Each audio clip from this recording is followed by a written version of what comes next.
just share my view of some of these games, maybe some of the memories I have playing these games. Maybe kind of similar to this other YouTuber. His name is Happy Console Gamer, but he's not an ASMR artist. He just talks about video games, and quite often he'll talk about the memories he had playing those games, like personal memories. But anyways, let's just get into it, I guess. Okay, so the first game that needs very, very, very little introduction is Super Mario Broskies. No, Super Mario Bros. And this particular one is packaged in with Duck Hunt, which is very common. And not originally, but eventually this was the back-end game with the NES, but that probably depends on which not package, but which version you got or whatever. I don't really have to say too much about this game because I think most people know it, even very young gamers are introduced to this game by their aunts and uncles or parents or whatever. Everyone knows the iconic theme on the first level. And yeah, this is kind of the game that sort of showed the old industry how side-scrolling platforming was done. And since then, there's been many, many, many, many clones of this game. Well, I don't know if they're necessarily all clones, but games that borrowed a lot, I guess, from Super Mario Brothers. And this isn't the first Mario game, nor is it the best Mario game, but it's definitely probably the most iconic, with exception to maybe Part 3. When did I first play this game? Believe it or not, I played this game for the first time in the arcade. It wasn't an arcade, it was like a coffee shop or something, and they had this standalone arcade.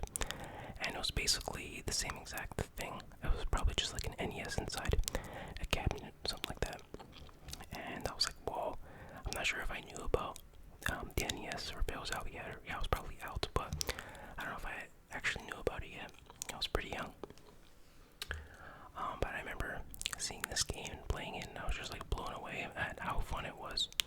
And I just remember like smashing the bricks and thought that was like the coolest thing, that I could actually affect the level design kind of thing.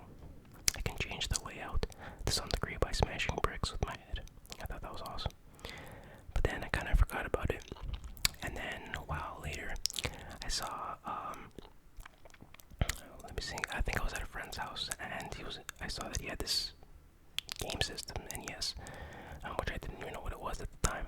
And then he had this game, and he was playing it. I'm like, oh my god, that's the game that I played in the, wherever it was, coffee shop or whatever. I was like, oh my god, you could actually own this. You could actually have this in your own house. And, you know, from that point on, I was like, I have to get an NES. I have to get it.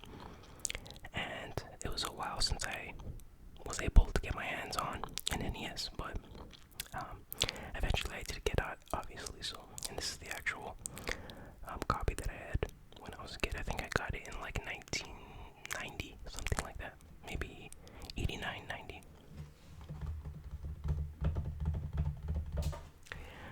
And of course, Duck Hunt is Duck Hunt. Not really too much to say. It's a light gun game. So you have these guns. You have these ducks flying around on the screen, and you shoot them with your zapper. Yeah, the game doesn't really work on modern LCD or whatever TVs. You have to use one of the old school CRT TVs to make it work, but it's pretty fun for what it is.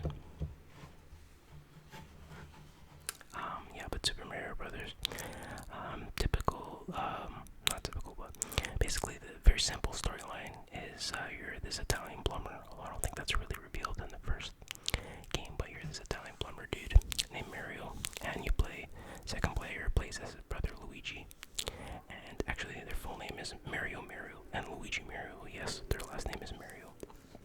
And then you have Bowser, who kidnaps the princess. She's the princess of the Mushroom Kingdom, and you have to save her, basically, and that's the entire storyline. So, very fun. Mechanics, gameplay. Yeah, so it's a pretty tough game too, but Nornier is the toughest game in the NES library. So that's the first game in my collection.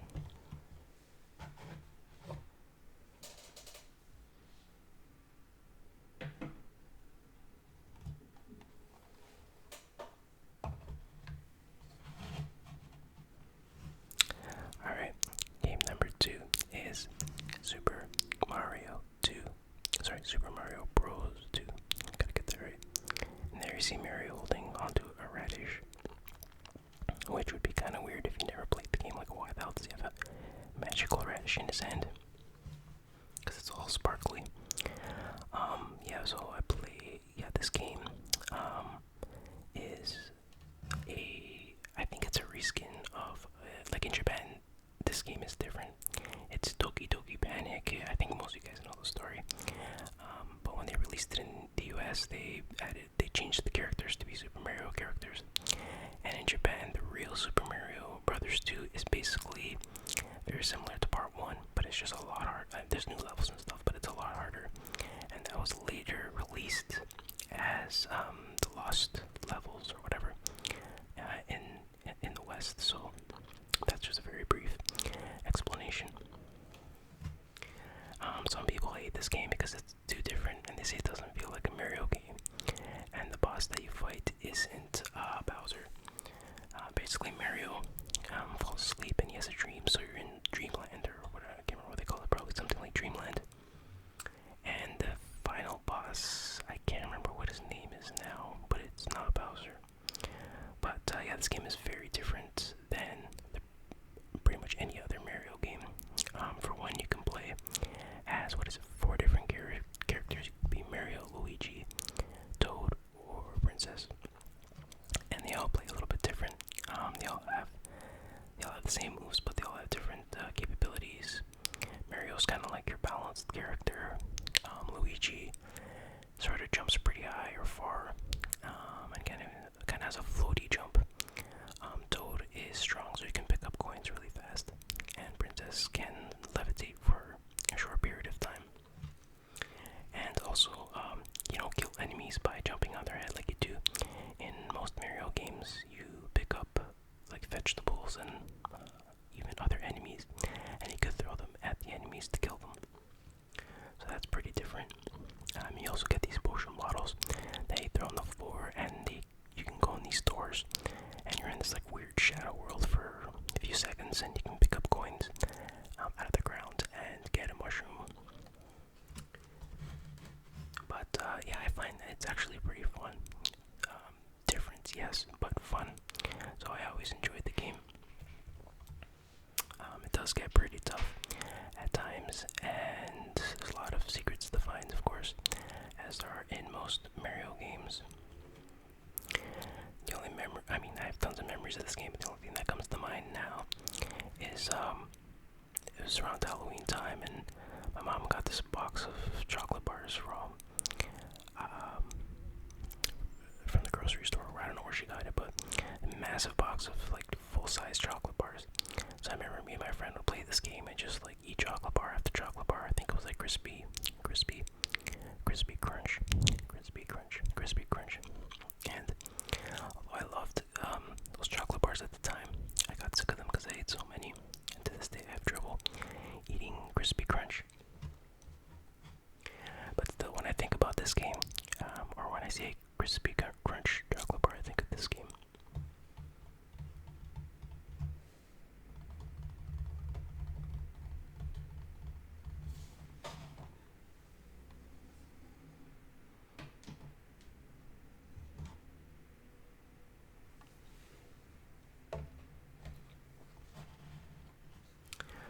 Okay, now we're getting somewhere. Probably the best, definitely the best Mario game, and maybe the best video game of all time. I'm not sure, it's debatable, of course. Super Mario Brothers 3. If you haven't played this and you like retro games, what the hell are you doing, man? You gotta play this. You gotta play this. You have got to play this. I'm talking to you. You've got to play this game. So, basically, this game sort of goes back to the roots of Super Mario Brothers, but it does everything so much better. Man, this game, there's just so many secrets, so many cool things. Like you can fly in a Mario game. Imagine that. If you back in the day before this game came out, if you told your friend, "Hey, I played the new Mario game and you can fly," you'd be like, "Yeah, right, you can fly in a Mario game. That's ridiculous." But you can, and it's awesome. You got this tail, and you can spin around and kill enemies with it.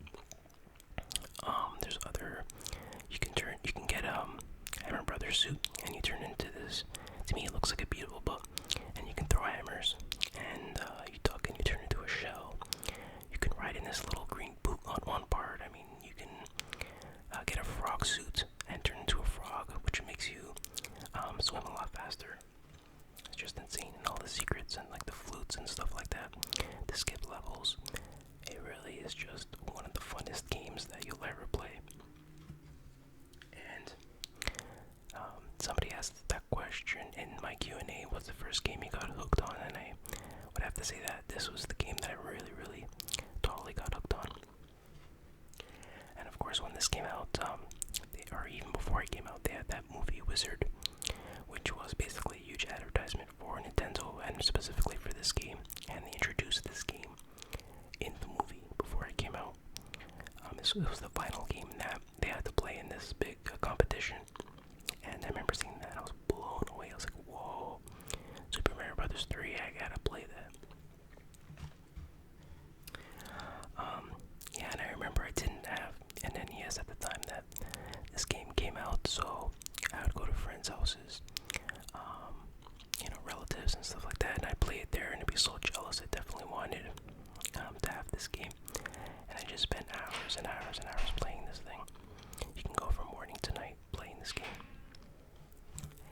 It can get pretty tough though in the later levels, especially World 8, Dark World, I think it's called.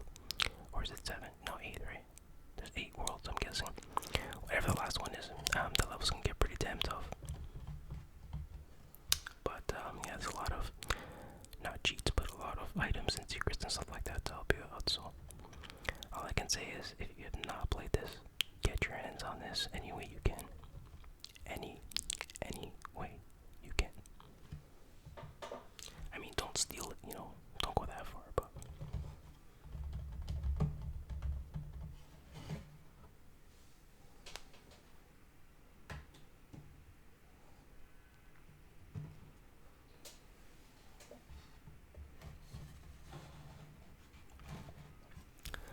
okay, switching gears.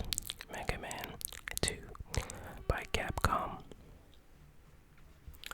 I don't think Mega Man gets too much love these days because I don't think there's been a good Mega Man game in a while. I mean, I know they sort of, I think Mega Man 9 or something, they have released like retro style Mega Man games, new ones recently, but anyways, getting off track here. So Mega Man 2 is widely regarded as being the best Mega Man game, and I agree.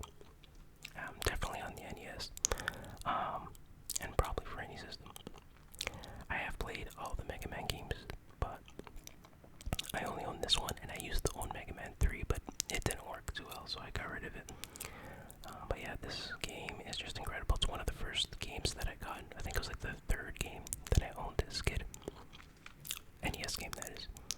And man, it's just so fun. Such a well done game. And I think the music as well is just incredible, so memorable. And I've never been able to recreate that feeling with any of the other Mega Man games that I played. I mean, they're good, but something about this one that really clicks with me, and I think with a lot of people. I think it has good balance too. I find the other Mega Man games to be way too difficult. Some people like that challenge, which challenge is good, and this one is difficult, don't get me wrong, but it just has a bit more of a balance. I find that a lot of Mega Man games are hard because there's a lot of bits and holes that you can fall into, which there is that in this game too. But in this game there's a lot of things to shoot, like you're running around, you're shooting, and then there's really difficult parts where you can fall and die. But some Mega Man games, it's just like there's not that much to shoot, I don't know.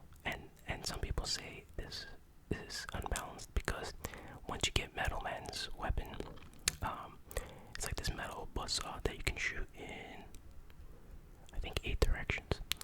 They say that's kind of an unbalanced weapon because it makes you too powerful. But there might be some truth to that, but still, I don't know. It's still very challenging even with that weapon. So that weapon is awesome. That makes it, because most weapons don't shoot in 8 directions. They only shoot in 2 directions. So it gives you a lot more control over what you're doing. And yeah, I remember playing this game a lot. For some reason, I never used the password system. I don't know why. sure that I knew it existed. So every time I played, I'd start from the beginning, which kind of sucked. But on the plus side, that made me a lot better at the game, because I'd have to replay the whole thing over and over again from the beginning. Yeah, so basically you're this little robot dude, and I don't know the story. There's a mad scientist, what's his name? Dr. Wily, is it? Yeah, Dr. Wily. Dr. Light is the good robot, and you have to fight these evil robots, and once you defeat the boss, you take their weapon. So there's Metal Man, you beat him, and then you take his weapon. There's, I don't know, what are the other ones? There's Airman, Bubble Man, Heat Man, Flash Man. I can't remember all of them, but is there a Blast Man? Maybe. Yeah, but just a great game. If you're gonna play a Mega Man game and you've never played any of them, definitely play this one.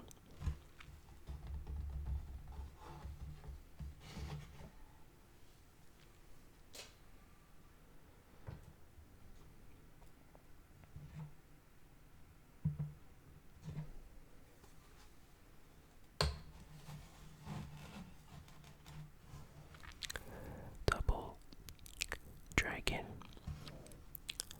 by, well, this one's, I think, developed by Trade West, who's the original publisher, or developer, or publisher of Double Dragon. I don't know. But this is support from the arcade game. As you can see here, it says #1 Arcade Smash.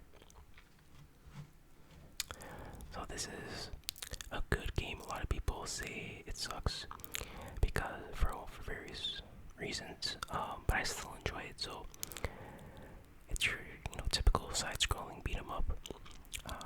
Maybe not so typical, which is it's a pretty fun game in the arcade. It's obviously a two-player simultaneous game, whereas the NES version it's not simultaneous. So the first and second player take turns, and that's one of the main criticisms of the game. And I agree that it really does suck. And another thing that people complain about is that you don't have your entire moveset when you start the game. So you start off with your basic punch and kick and maybe a couple other moves, and then as you progress through the game, you collect points and your character powers up, and you slowly get introduced to your entire moveset throughout the game. And a lot of people complain about that, which that never really bothered me too much. In that way, I think they added that to make the game less arcadey and more of a quest kind of thing. I don't know if that really makes sense, but they had to change something about it to make it more suitable for the home market. That's the way I see it. I don't know if I'm really explaining that well, but I never really had a problem with that. And they also added this kind of one-on-one fighting mode, kind of like Street Fighter type thing, where that is two simultaneous players. I think that's only two simultaneous players. I don't think you can play against the PC in that, or the computer in that mode, which is pretty fun actually. And the sprites are like humongous in that. Excuse me, I burped. I don't think you can. Sorry, what was I saying? Yeah, the sprites are huge in that mode, which is really cool.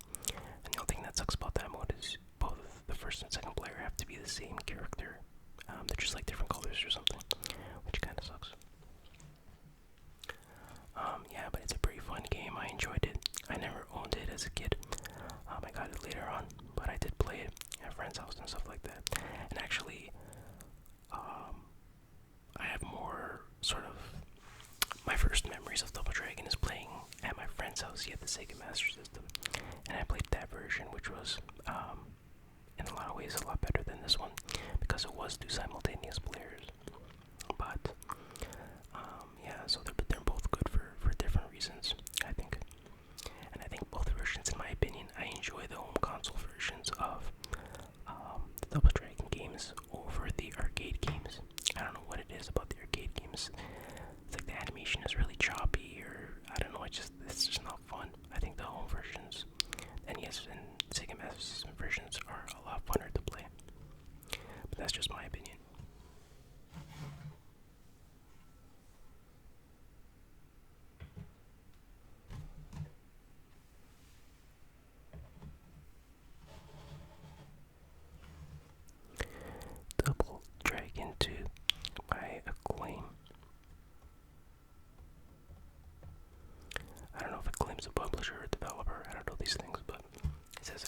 Alright, so I'm gonna say by acclaim.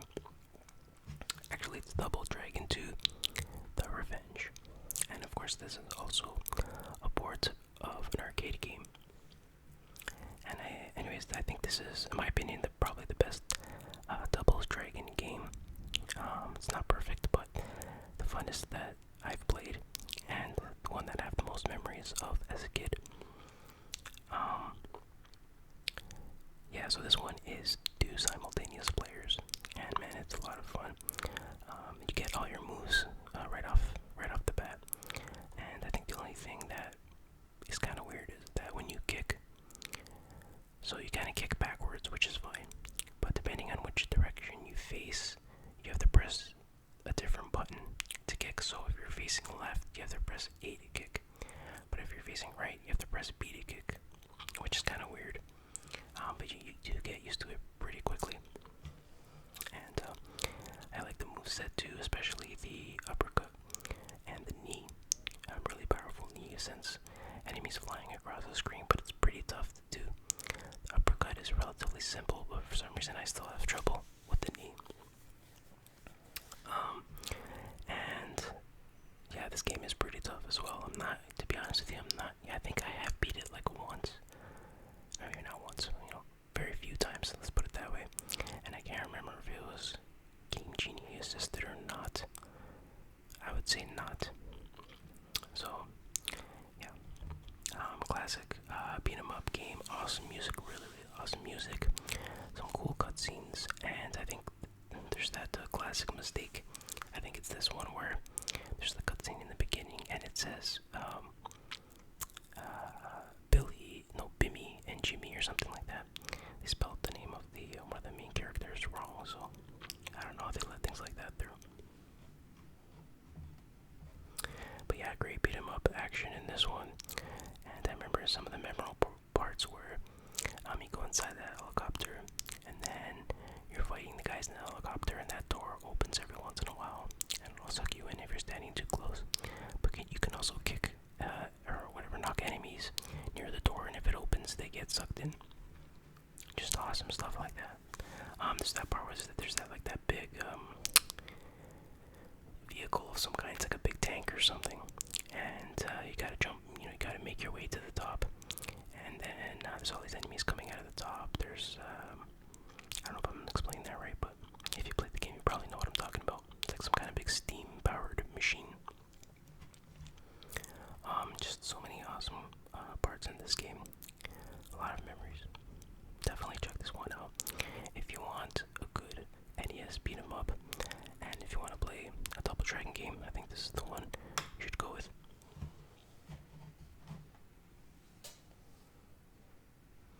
I'm just kind of rambling here if you can't tell.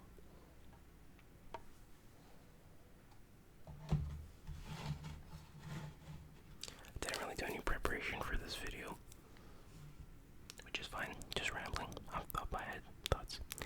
Double Dragon number 3. I think, what's this one called? Sacred Stones. It says like super duper small rating up here. The Sacred Stones. And yes, I paid $14.95 for this. I have no idea what this is going for these days, but I bought this quite a while back, probably maybe early 2000s, maybe before that, probably late 90s. I got this. Anyway, so this is kind of similar to Double Dragon 2, but there's a lot of differences as well. Probably the main difference is that there's, I think, let me think. Okay, there's multiple players or multiple characters that you can play as. So there's obviously the 2 Double Dragon characters, but there's also, man, I'm just going by memory here. No, I think 3 additional characters you can play as. Sort of like this big, not a sumo wrestler, but this like big chunky guy. There's a ninja type guy, and I think there's one more that I can't remember. Yeah, so but you can only obviously control one player at a time. But one character, but once your character dies, they're dead. They only have 1 life, and that's it. So you gotta use them wisely. And this game is very, very, very difficult. It's one of the few games that I know I did not finish. And man, it's just really, really tough. And some people don't like, the multiple character idea. I think it's pretty cool. It adds something new to the game. And each character plays differently and has a different moveset. Yeah, a lot of people say this one sucks. I don't know. I like it. It's not perfect. It is very, very difficult. But it is a fun addition to the Double Dragon series. Nowhere near as good as part 2, I think. But still worth playing, at least for a little bit. Fun beat 'em up action, good music, interesting levels. I think you're flying around the world, going to different countries, trying to retrieve these sacred stones. That's all I really remember. I think I only got up to the Egypt level. Yeah, I don't remember the details, but I just remember not being able to pass one specific part on the Egypt level.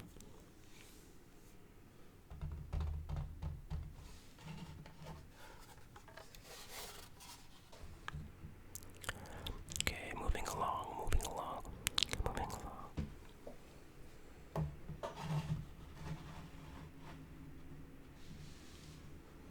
Here is P.O.W. or P.O.W. Prisoners of War by SNK. I played this game. I was about to say I played this in Japan because it says in Japan. I didn't play it in Japan, but I remember playing the arcade version. I think my family was like at the beach or something when I was a kid, and I don't remember where it was, but there was like this coffee shop, cafe type thing around there, and we went in there to get some food, and they had this arcade there, and I remember playing it, and I thought it was awesome. Basically, as it says, you're a prisoner of war, and you're trying to escape the prisoner camp, and it's your typical, I guess, Double Dragon type game. Two simultaneous player, one's blue, one's red, typical thing. But I remember the graphics at the time, for me, were very impressive anyways. I remember there being some big explosions when an enemy would throw a grenade or something like that, and I thought that was like the coolest thing.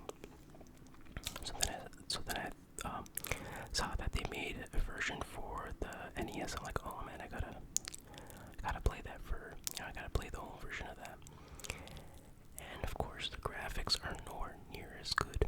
The music isn't as good and all that, but it's a decent conversion. I can't really complain too much except for the fact that it's not two simultaneous players. Again, that really sucks.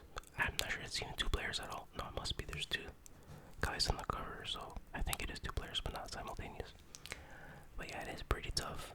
Beat 'em up. And it's very, very long and kind of repetitive, as most beat 'em ups are. But this one, man, this is another one of those games that I was never able to finish. Maybe I'll give it a try one day. And one thing I remember about this game is that one of the bosses in the game looks exactly like Arnold Schwarzenegger, the Terminator, like 100%. And I think even has a shotgun too, so it's clearly supposed to be the Terminator.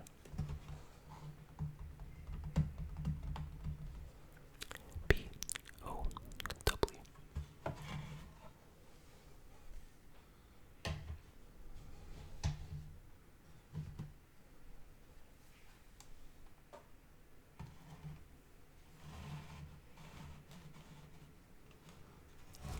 Blades of Steel. This is a hockey game. As you can see, it's not licensed, they don't have the NHL license or anything like that. Also, I definitely say NHL on the cover. But it's a pretty decent hockey game by Konami. I never owned it as a kid, but I had a lot of friends and cousins who did own it, and I'd play it sometimes. I'm not the biggest fan of sports games in general, but I was always impressed by this one because it had voice in the game. So in the beginning it would say Blades of Steel, and while you're playing the game it would say certain things like, I don't know, pass or whatever.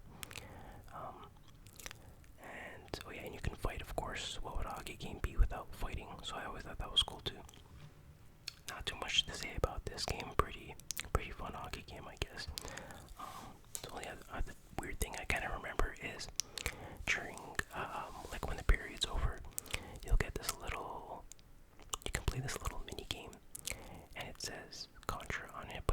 space shooter. So I always thought that was weird. I mean, I'm like, what? Are they making another Contra that's a space shooter? I don't really know why they did that. They could have called it anything else. Or they didn't even have to put a title for the little mini game. But anyways, I'm going off track here. And I don't know why. Who would write VB right on the cover? Like, what does that mean? Very basic. Like, what could that possibly mean? Oh, maybe it's the initials of the kid who owned it originally. Because I bought this used. So, yeah, that's probably what it is. But still, man, come on. At least write it on the back. Come on, VB. Don't be basic.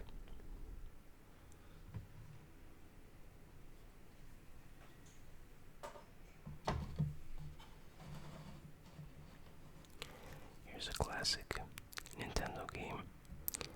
Excitebike. Excitebike. EXCITEBike.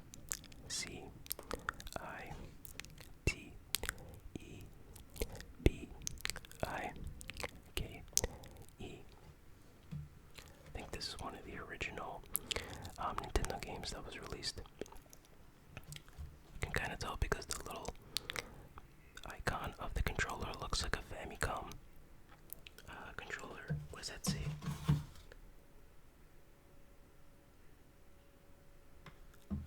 Looks like it says professional series, whatever that means. But yeah, the little controller looks like the Famicom controller, which is the original. Which is what Nintendo was called in Japan, and the console actually looks different, a lot different. And the seal of, what do they call this thing? Quality, seal of approval, or whatever. Seal of quality. Looks different too. But anyways, yeah, pretty fun motorbike racing game. And you have these like ramps and stuff you can go off, and you can go flying and tumbling and all that stuff. Pretty basic overall style game, but still a lot of fun to play for a little bit anyways. I think the funnest thing that I remember about this game was the fact that you can design your own track, and then me and my friend would design tracks for each other, but we would tell each other not to look. So while I was designing the track for him, I would tell him not to look, so it'd be a surprise. And I tried to make like all these death traps, and just like, there are no literal death traps in the game, but just like really difficult jumps and stuff like that, just to try to shock each other. So that was a lot of fun. But unfortunately, I don't think you can save the tracks that you make. But I could be mistaken about that. That would have been nice. I think they also made one for the N64, which was supposed to be actually really good, but I never played it. Oh, another thing I remember is when I was a kid, I always used to call it Excitebike instead of Excitebike. I was like Excitebike because I was an idiot. Nah, I shouldn't say that. I wasn't an idiot. I was just a kid. I was being kind of harsh on myself.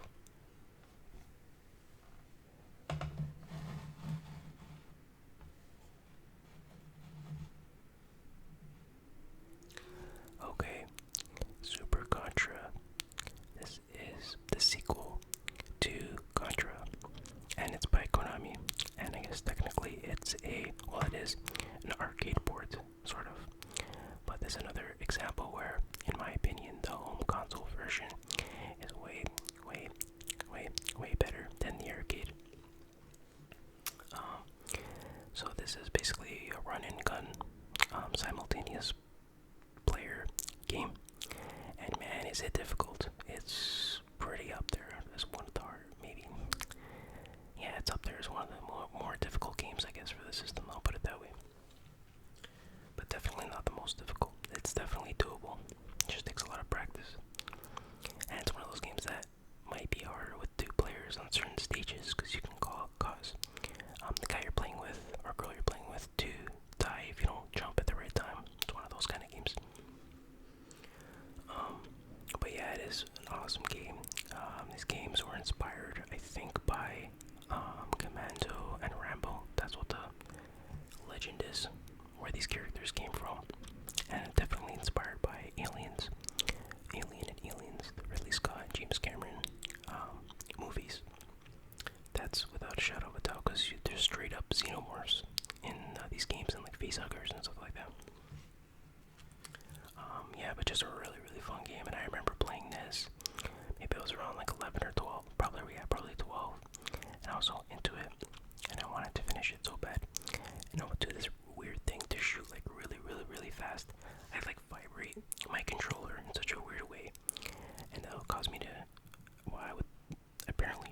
faster. I don't know if it actually did. Maybe it was just in my mind. But then I did it so much that my elbow was in so much pain one day. I could barely like straighten out my elbow, and sometimes it would like make a cracking, popping noise or something like that. I thought, oh my god, what did I do to my elbow? Just because I'm stupid game, you know. But of course, that didn't stop me. I kept doing it until I eventually did finish the game. So, but I'm not even sure I can finish it today if I were to try. I mean, with enough practice, I'm sure I could, but it would take a while. So yeah, and I personally like this better than the first Contra, but maybe that's because I played this a lot as a kid, and I had never really played the original all that much. But when I go to play the original now, I don't find it as good or as fun, and I find it like way too hard. But some people say that this one is a lot harder than the first one, so I don't know. I don't know if I agree with that, but maybe it just depends on what you played more as a kid. And speaking of the arcades, one thing I didn't like about the arcade, both for the the first Contra and the second Contra, something that really annoys me and just turns me off right away, is the way they jump. Like when they jump, they do this weird flippy thing. It's just really weird. I think they perfected it in the NES versions of the game, so I take the NES versions over the arcade any day. Besides, most arcade games are just designed to suck quarters out of you, so, you know, they just wow you with nice graphics and stuff like that, but really the gameplay isn't, when you sit down and analyze it, it's really not that great. Just my opinion, though.